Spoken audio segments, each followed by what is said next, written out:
அனைவருக்கும் வணக்கம். இன்னைக்கு நம்ம பேச போற முக்கியமான டாபிக் என்ன அப்படின்னா, நம்ம நம்முடைய வரலாறு எங்க இருந்து ஆரம்பிச்சுச்சு, எங்க இருந்து வந்துச்சு அப்படிங்கிறது தெரியாம இருக்கிறோம். ஆனா நம்மளோட பெருமைய எதாலையும் அடைக்கவோ, மறைக்கவோ, மூடவோ முடியாது. அவ்வளவு பெரிய பெருமைக்கு சொந்தக்காரர்கள் நாம். நதிக்கரையோரத்துல செழித்து வளர்ந்தோம் அப்படின்னு இலக்கியங்கள் சொல்லுது. ஆனா அதற்கான முழு ஆதாரம் எங்க இருக்கு அப்படிங்கிறது தான் அந்த விடையை நமக்கு கொடுத்த ஊர் கீழடி. அந்த கீழடி பத்தி தான் இன்னைக்கு நம்ம பேச போறோம். கீழடி அப்படிங்கிறது வெறும் ஒரு சின்ன கிராமம் கிடையாது. அது நம்முடைய வைகை கரையில் தமிழர்கள் வாழ்ந்த ஒரு முழு நகர நாகரீகம். அந்த நகர நாகரிகத்தை பற்றிய நிறைய விஷயங்களை இந்த வீடியோல நம்ம பார்க்க போறோம். இது எல்லாமே ஆரம்பமானது ஒரு நபரால, அமர்நாத் ராமகிருஷ்ணன். அவரு பழனியில பிறக்கிறாரு. பெற்றோர் இருவருமே பேராசிரியர்கள். ஆரம்பத்துல காமர்ஸ் படிக்கிறாரு. பின்னர் விவேகானந்தா கல்லூரியில வரலாறு மற்றும் தொல்லியல் துறைக்கு அவரு படிக்க போறாரு. அங்க இருந்து அதெல்லாம் கத்துக்கிறாரு. அதுக்கு பிறகு யூபிஎஸ்சி மூலமா ஆர்கியாலஜிக்கல் சர்வே ஆஃப் இந்தியா அப்படிங்கிற ஏஎஸ்ஐல பணியில சேர்றாரு. இந்திய தொல்லியல் துறை அப்படிங்கிறது ஒரு தனித்துவமான கல்வி முறையோட இயங்கக்கூடியது. அதுல ஒரு ஸ்பெஷல் கோர்ஸ் ஒன்றும் இருக்கு அப்படின்னு அவர் சொல்றாரு. 2 வருட டிப்ளமோ கோர்ஸ். மொத்த இந்தியால இருந்து 15 பேரை மட்டுமே தேர்வு செய்து அந்த 15 பேருக்கு தேவைப்படுகிற அத்தனை வசதிகளையும் செய்து கொடுத்து இந்தியாவின் பழம்பெரும் ஆர்கியாலஜிக்கல் சைட்ஸுக்கு எல்லாம் கூட்டிட்டு போய் ஒரு ஸ்டைஃபண்ட் அமௌண்ட் கொடுத்து கல்வியும் கொடுத்து ஆர்கியாலஜி பத்தின நாலேஜும் கொடுத்து கரண்ட்ல நடக்கக்கூடிய முக்கியமான ஆய்வுகள், கள ஆய்வு, அகழாய்வு, பயணங்கள், ஆய்வு கட்டமைப்பு இது எல்லாத்தையும் அந்த மாணவர்களுக்கு எக்ஸ்போஸ் பண்றாங்க. அப்படி ஒரு சிறப்பான செயல்பாடுகளை ஆர்கியாலஜிக்கல் டிபார்ட்மெண்ட் கொடுக்குது. அது மாதிரியான விஷயங்கள்லாம் இது பண்றாரு. 2013-14 வைகை நதிக்கரையில ஒரு மிகப்பெரிய ஆய்வு ஒண்ண நடத்துது. அதோட ஹெட் பண்றது இவர் தான், அமர்நாத் சார் தான் அதை ஹெட் பண்றாரு. நதியோட 2 சைட்ல, வைகை நதியோட 2 சைட்ல 293 இடங்களை அவங்க வந்து சூஸ் பண்ணி அதுல ஆய்வு செய்யறாங்க. அதுல ரொம்ப முக்கியமான ஃபைண்டிங்ஸா கிடைச்சது கீழடி. இங்க ஒரு முக்கியமான ஒரு உண்மை வந்து வருது. அது என்ன அப்படின்னா, கீழடி ஒரு வாழ்விட பகுதி, ஹாபிடேஷன் சைட் அப்படின்னு மென்ஷன் பண்றாங்க. பொதுவா அகழ்வாய்வு நடக்கும்போது பரியல் சைட்ஸ், அதாவது புதைதளங்கள் தான் கண்டுபிடிக்கப்படும், இல்ல ஆராய்ந்து இது பண்ணுவாங்க. இண்டஸ் வேலி சிவிலைசேஷன்ல பல இடங்கள் பரியல் சைட்ஸ் தான். ஆனா கீழடி மக்கள் எப்படி வாழ்ந்தாங்க அப்படின்னு சொல்லக்கூடிய, எப்படி வீடு கட்டினாங்க, எப்படி நகரமாக்கினாங்க, எப்படி திட்டமிட்டாங்க, தொழிற்சாலைகள் எப்படி இருந்துச்சு அப்படின்னு இது எல்லாத்தையும் உலகத்திற்கு காட்டக்கூடிய ஒரு உண்மையான நகரம். அதனாலதான் கீழடி அவ்வளோ இம்பார்ட்டன்டான விஷயம். இன்னொன்னு, இந்த கீழடியை கண்டுபிடிக்க உதவியவர்கள் யார் அப்படின்னா, அவங்க பெரிய அறிஞர்களோ அறிவியலாளர்களோ இல்லை. ஒரு ஸ்கூல் டீச்சர் பாலசுப்ரமணியன் அப்படிங்கிறது அவரோட பேரு. அப்புறம் ஒரு சாதாரண வண்டி ஓட்டுநர் மகாராஜ். இவங்க தான் பழைய தகவல்கள் எல்லாம் சொல்றாங்க. பழைய மணிகள், செங்கல் கட்டிட சின்னங்கள் இதெல்லாம் சின்ன பசங்க ஸ்கூல்ல வச்சு விளையாடுற விஷயத்த இவர் கவனிச்சு அத இன்னொருத்தர் கார் டிரைவர்கிட்ட சொல்லி, அந்த கார் டிரைவர் அமர்நாத் சார் கிட்ட சொல்லி கீழடி தளத்தை இவங்க வந்து கண்டுபிடிக்கிறாங்க. இது எல்லாத்துக்குமான ஆரம்ப புள்ளி ஒரு சாதாரண கான்வர்சேஷன்ல ஆரம்பிச்சிருக்கு. இந்த வரலாற்றை ரொம்ப நிதானமா சமூகத்துல யாருக்கும் அது பாதிக்காத வகையில ஒவ்வொரு தளமா தோண்டி தோண்டி தோண்டி அந்த தென்னந்தோப்பு பகுதியில இருந்த கீழடி அப்படிங்கிற அந்த முழு நாகரிகத்தை அப்படியே வெளியே கொண்டு வராங்க. அப்படி வெளியே கொண்டு வந்து தமிழ்நாட்டில் வைகை கரையில் கண்டுபிடிக்கப்பட்ட நாகரிகமா, உலகின் முதல் நாகரிகமா, தமிழர்களின் பெருமையா செங்கல் கட்டிடங்கள், தொழிற்சாலைகள், வீடுகள், தெருக்கள், நீர் மேலாண்மை இது எல்லாத்தோடையும் இருக்கக்கூடிய ஒரு மிகப்பெரிய நகரமா கீழடி உலகத்துக்கு முன்னாடி காட்சி கொடுக்கும். அப்படிப்பட்ட கீழடியை பத்தி நிறைய புரிஞ்சுக்க வேண்டிய விஷயங்கள் இருக்கு, நிறைய தெரிஞ்சுக்க வேண்டிய விஷயங்கள் இருக்கு. சங்ககால இலக்கியங்கள்ல நகர வாழ்க்கை முறையை பத்தி சொல்லும் போது அதெல்லாம் கதை அப்படின்னு சொல்லி கடந்து போனதும், அதை தவிர்த்ததும், சங்ககால இலக்கியங்களை பதிவேற்றாமல் விட்டதும் அப்படின்னு நிறைய விஷயங்கள் இருக்கு. ஆனா அதை எல்லாத்தையும் கீழடி அடிமட்டமா சலிச்சு நிப்பாட்டி இல்ல இது உண்மை அப்படின்னு சொல்லு. இதுல முக்கியமான சான்று ஒண்ணு இருக்கு. என்ன அப்படின்னா நீர் மேலாண்மை. 2500 வருஷத்துக்கு முன்னாடி கீழடி கீழடி நகரத்துல திறந்த மற்றும் மூடிய வடிகால்கள் இருந்து, சுடுமண் குழாய்கள் இருந்திருக்கு. நீரை கொண்டு போறதுக்கான பைப்பை அன்னைக்கு சுடுமண்ல பைப்பா செஞ்சு கட்டியிருக்கிறாங்க. இண்டஸ் வேலி சிவிலைசேஷன்ல ஓப்பன் டாய்லெட் சிஸ்டம் தான் இருந்தது. நம்ம க்ளோஸ்டா பைப்ல சுட்ட நாகரிக வடிகால் கட்டமைப்பை வச்சிருந்துருக்கோம். வீடுகள் எல்லாம் செவ்வக வடிவத்துல கட்டப்பட்டிருக்கு. பல அடுக்கள்ல செங்கலை வச்சு கட்டி இருக்கிறோம். சில இடங்கள்ல டபுள் ஃப்ளோர்ஸ் எல்லாம் வீடுகள்லயே இருந்தது. அப்படியான திட்டமிட்ட அறிவோடு மிக பெரிதாக உருவாக்கப்பட்ட ஒரு நகரம் தான் கீழடி. கீழடி மக்கள்கிட்ட இன்னொரு விஷயம் கண்டுபிடிக்கப்பட்டது. அது என்ன அப்படின்னா வாணிபம். வணிக பண்பு அங்க எல்லாமே இருந்திருக்கு. விவசாயம் மட்டுமே செய்யல. தமிழ்நாட்டுல கீழடியில இருந்தவங்க அவங்க செல்வம் நிறைந்த ஒரு சமூகமா வாழ்ந்திருக்கிறாங்க. அதுக்கு என்னப்பா சான்று கிடைச்சிருக்குன்னு நீங்க கேட்டீங்கன்னா, அழகான மணிகள், அணிகலன்கள், இரும்பு கருவிகள் அப்படின்னு நிறைய விஷயங்கள் தோண்ட தோண்ட கிடைக்குது. அதாவது ஒரு கன்சியூமர் சொசைட்டி. இன்னைக்கு நம்ம எப்படி பார்மாசிட்டிகல்ஸ்ல இல்ல பியூட்டி ப்ராடக்ட்ஸை வாங்கி கன்சியூம் பண்ணி யூஸ் பண்றோமோ, நிறைய ஜுவல்ஸ், ஆபரணம், ஆர்னமெண்ட்ஸ் இதெல்லாம் நம்ம யூஸ் பண்றோமோ, அது மாதிரி அன்னைக்கு மக்கள், அதாவது சாதாரண லேமேன் அப்படின்னு சொல்லக்கூடிய சாதாரண மக்கள்ல தொடங்கி எல்லாருமே இந்த மாதிரி கன்சியூம் பண்ணி இருக்கிறாங்க. பொருட்களை அணிந்திருக்கிறார்கள். பொருட்கள் அவர்கள் வீடுகளில் கண்டுபிடிக்கப்பட்டிருக்கு. அப்ப எல்லாருமே கன்சியூம் பண்ற வகையிலான வாணிபம் நடந்திருக்குது. இவங்க இந்த பொருட்களை உற்பத்தி செஞ்சிருக்கிறாங்க, வாங்கி இருக்கிறாங்க. உலக அளவுல வாணிப தொடர்பை உருவாக்கி இருக்கிறாங்க. கீழடி அப்புறம் அதோட சுற்றுப்புற பகுதிகளில் ரோம் போன்ற வெளிநாட்டு நாகரிக நகரங்களோட நம்ம தொடர்புல இருந்திருக்கிறோம், வாணிபத்துல இருந்திருக்கிறோம் அப்படின்றதுக்கான சான்றுகளும் கிடைச்சிருக்குது அப்படின்னு சொல்றாங்க. அதுக்கு முக்கியமா அழகன் குளம் அப்படிங்கிற துறைமுகங்கள் இருந்திருக்கு. அந்த துறைமுகங்கள் வழியாத்தான் நம்ம ரோம் வரைக்கும் போய் நம்மளுடைய வாணிபத்தை நடத்தி இருக்கிறோம். இன்னைக்கு உலகம் முழுக்க வாணிபம் நடத்தியது கீழடி நாகரிகம். இதன் மூலமா இந்த சான்றுகள் மூலமா தான் நம்மளால சொல்ல முடியும். கீழடி வேற என்ன முக்கியமான விஷயத்த தமிழ் சமுதாயத்துக்கு இல்ல நமக்கு சொல்ல வருது அப்படின்னா, பழைய கால பரியல் சைட்ஸுக்கு முக்கியத்துவம் அதிகமா கொடுக்கப்படுறதுனால மக்களுடைய ஹேபிடேஷன் சைட்ஸான வாழ்வியல் தலங்களுக்கான மதிப்பு குறைவா சொல்லப்படுது.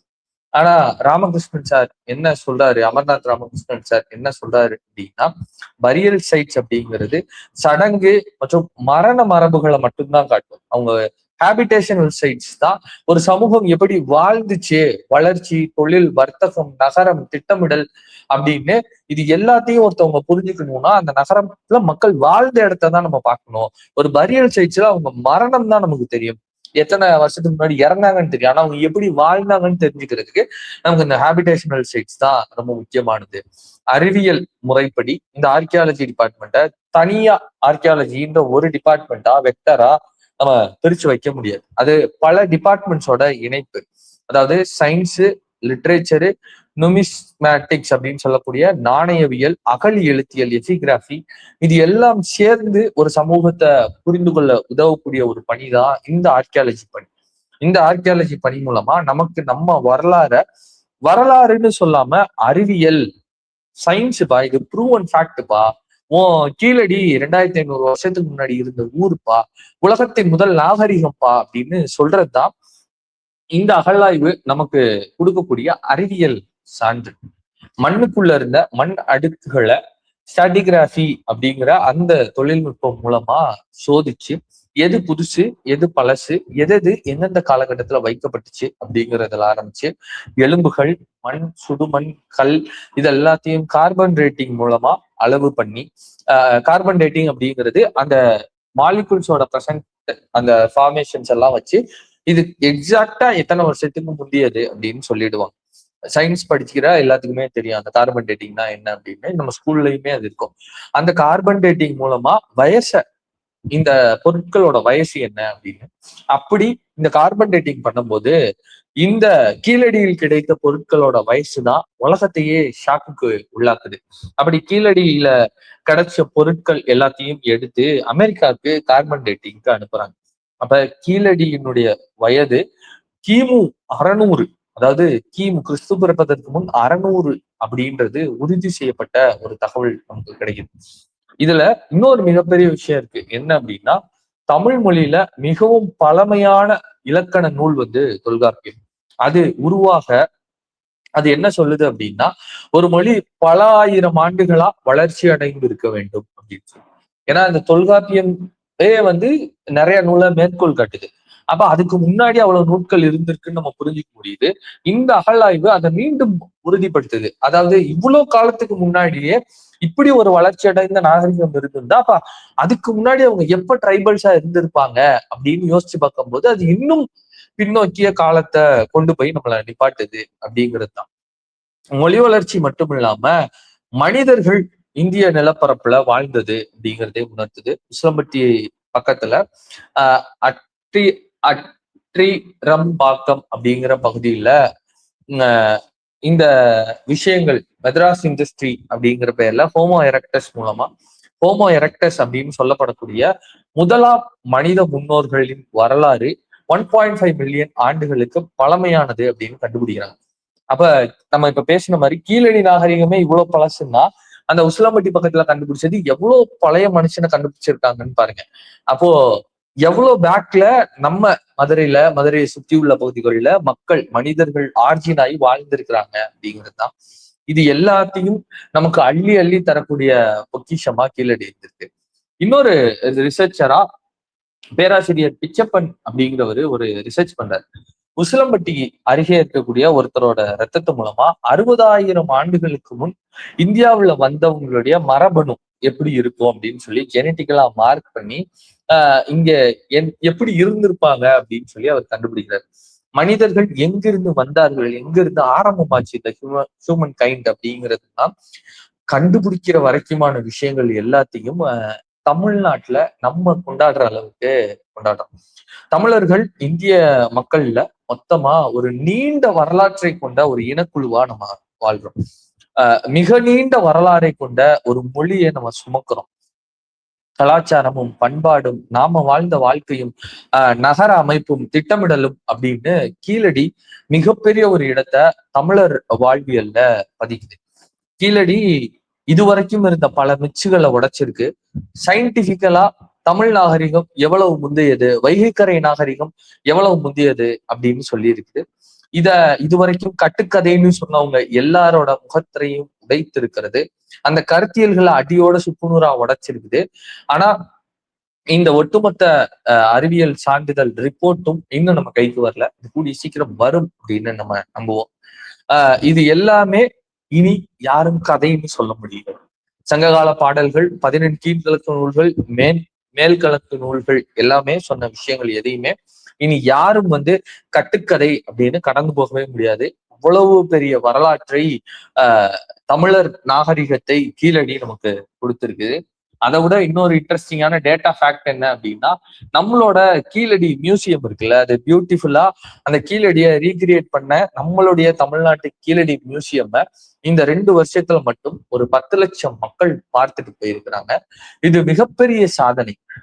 தமிழ் நிலப்பரப்புல மதுரை பக்கத்துல ஒரு கிராமமா இருக்கக்கூடிய கீழடியில நம்மளுடைய ஆர்ஜினை பத்தி தெரிஞ்சுக்கணும் அப்படின்னு பலரும் ஆர்வம் காட்டி தேடி இந்த 2 வருஷத்துல பார்த்திருக்கிறாங்க. அருங்காட்சியகத்துல உள்ள பொருட்களை சரியான விளக்கப்பட்டு மக்கள் அதை புரிந்து கொள்ளணும். பார்க்கும்போது கீழடி கீழடி கீழடி அப்படின்னு சொல்றாங்கன்னு சொல்லிட்டு கிளம்பி பார்த்தா இங்க மணி இருக்கும், சின்ன சின்ன கத்தி இருக்கும், சுடுமண்ணுல பானை இருக்கும். நம்ம என்ன பண்ணுவோம்னா கேஷுவலா கடந்து போயிடும். ஏப்பா இந்த சுட்ட பானைக்கு தான் இவ்வளவு சீனாப்பா, இந்த ஒத்த மணி எங்க வீட்டுல இல்லையாப்பா, இது அங்கேயே இருக்குமேப்பா, இந்த சுடுகள் இங்கேயே இருக்குமேப்பா அப்படின்னு சொல்லி நம்ம கடந்து போயிருப்போம். ஆனா அது அப்படி கிடையாது. பானைய சுடணும் அப்படிங்கிற அறிவு வந்திருக்குன்னா அப்ப அது எவ்வளவு நாளைக்கு முன்னாடின்னு நம்ம யோசிச்சுக்கணும். ஃபர்ஸ்ட் நம்ம டெய்லி பானை யூஸ் பண்றதுனால பானை கேஷுவல் பொருள் கிடையாது. அந்த பானை உருவாக்கத்துக்கான அறிவு தோன்றிய இடம் கீழடின்ற அளவுக்கு நம்ம யோசிக்கணும். அந்த பானை மேல சாதாரணமா இருக்கவங்க பேர் எழுதி இருக்கிறாங்க, தமிழில எழுதி இருக்கிறாங்க. அந்த லாங்குவேஜ் இன்ஸ்கிரிப்ஷன்ஸை அவங்க யூஸ் பண்ணியிருக்கிறாங்கன்னா அப்ப அவங்களுக்கு மொழி தெரிஞ்சிருக்குன்னு அர்த்தம். அப்ப இத்தனை வருஷத்துக்கு முன்னாடி அவங்களுக்கு மொழி தெரிஞ்சிருக்குன்னா அவங்க எவ்வளவு பெரிய நாலேஜ கடத்தி இருக்கிறாங்கன்னு பாருங்க. அதாவது மொழி அப்படிங்கிறது, லாங்குவேஜ் அப்படிங்கிறது மேல உயர் சமூகத்துல இல்ல ராஜா மன்னன் அப்படின்னு இண்டஸ்ட்ரியல் சிவிலைசேஷன்ல 2ஆ பிரிச்சு அது மேல இருக்கவங்க பணக்காரன் வாழ்ந்த ஒரு இடம், கீழே இவங்கெல்லாம் வாழ்ந்த இடம் அப்படின்னு சொல்லி அப் அண்ட் டவுனா 2ஆ பிரிஞ்சிருக்கும் மொஞ்சதர ஹரப்பால. ஆனா கீழடியில அப்படி இல்லை. நகர நாகரிகத்துல சாதாரண ஒரு மனிதனுடைய வீட்டுல எடுத்த பானையில பேர் உதிரன்னு எழுதியிருக்கு. அப்படி கண்டுபிடிக்கப்பட்ட பல விஷயங்களை வந்து கீழடியில அருங்காட்சியகத்துல வச்சிருக்கிறாங்க. நம்ம இலக்கியத்தோட சான்றுகள், தொன்மைகள் எல்லாத்தையும் இன்னும் உலகம் பெரிதா உணர்ந்து கொள்ள பூம்புகாரில் அகழாய்வு நடத்தப்பட வேண்டும். கீழடியோட அகழாய்வு இன்னும் பிரம்மாண்டமா விரிவுபடுத்தப்பட்டு மிகப்பெரிய ஸ்கேல்ல நடத்தப்படணும். என்ன மிகப்பெரிய ஸ்கேல்? அப்ப இப்ப கண்டுபிடிச்சதெல்லாம் கம்மியா அப்படின்னு கேட்டீங்கன்னா, நாங்க மதுரையில இருக்கிறோம். கீழடிக்கு ரொம்ப பக்கத்துல இருக்கிறோம். கீழடியை எப்பெல்லாம் எங்களுக்கு டைம் கிடைக்குதோ அப்பெல்லாம் நாங்க போய் பார்த்து பெருமிதம் அடைஞ்சிட்டு இருக்கிறோம். அப்படிப்பட்ட கீழடியில தோண்டின இடம் ஒரு தென்னந்தோப்புல ஒரு சின்ன பகுதி தான். அப்ப ஒட்டுமொத்த வைகைக்கரை சைடையும் தோண்டுதான் எவ்வளவு அறிவியல் விஷயங்கள் கிடைக்கும், எவ்வளவு பொக்கிஷங்கள் கிடைக்கும் அப்படிங்கிறது நினைக்கும் போதே பிரம்மாண்டமா இருக்கு. நினைக்கும் போதே பூரிப்பா இருக்கு. ஆனா அதெல்லாம் செய்யணும் அப்படின்னா அதுக்கான ஆர்வம் உள்ளவர்கள் வேணும். முதல்ல இந்த விஷயங்களை பத்தி ஆர்வமா கேட்க, பார்க்க, பகிரக்கூடியவர்கள் வேணும். இந்த வீடியோ வந்து ஜஸ்ட் கீழடிக்கான ஒரு இன்ட்ரோ தான். இந்த வீடியோ வந்து ஒரு நல்ல வியூஸோ இல்ல நிறைய கமெண்ட்ஸோ வருதும் பட்சத்துல அதை பார்க்கும் பட்சத்துல கீழடி பத்தின ஒரு டீட்டெயில்டான ஒரு 20 எபிசோட் சீரீஸ் பண்ணி அது எல்லாத்தையும் டீட்டெயில்டா எக்ஸ்பிளைன் பண்ணி நம்ம ஒரு வீடியோ பண்ணலாம். அப்படி டீட்டெயில்டான ஒரு வீடியோ உங்களுக்கு வேணும் அப்படின்னா அதை கமெண்ட்ல சொல்லுங்க. தொடர்ந்து சேனலுக்கு ஆதரவு தாருங்க. தமிழ்நாட்டில் நடக்கக்கூடிய முக்கியமான கரண்ட் சினாரியோஸ், பொலிட்டிக்கல் டிபேட்ஸ், அப்புறம் உலகத்துல நடக்கக்கூடிய நிறைய இன்ட்ரெஸ்டிங்கான விஷயம், குறிப்பா நம்ம தமிழ் பாரம்பரியம், பண்பாடு அப்படிங்கிற நிறைய விஷயங்களை தெரிஞ்சுக்கணும் அப்படின்னா ஜிஎன் விஷ்ணு அப்படிங்கிற என்னோட சேனலை, நம்மளோட சேனலை எல்லாரும் ஃபாலோ பண்ணி ஆதரவு கொடுங்க. வாழ்க செந்தமிழ், வாழ்க நற்றமிழர், வாழ்க பாரத மணி திருநாள்.